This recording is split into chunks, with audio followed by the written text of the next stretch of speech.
Побягнахме булке от страх и беда, от ужас и кървави саби и пушки. Побягнахме към кого, за кога, но по-надалече, ни мили, ни нужни. Вълна ни довлече в Одеския бряг, оттам по пустинните сухите степи.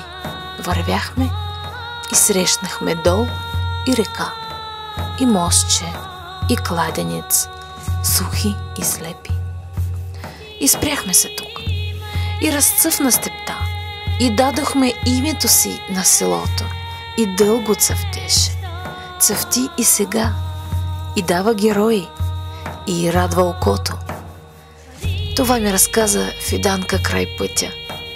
Прегласеха стария рид и тревата, а сухия кладенец тихо кънтеше и ронеше пръст, като сълзи за децата.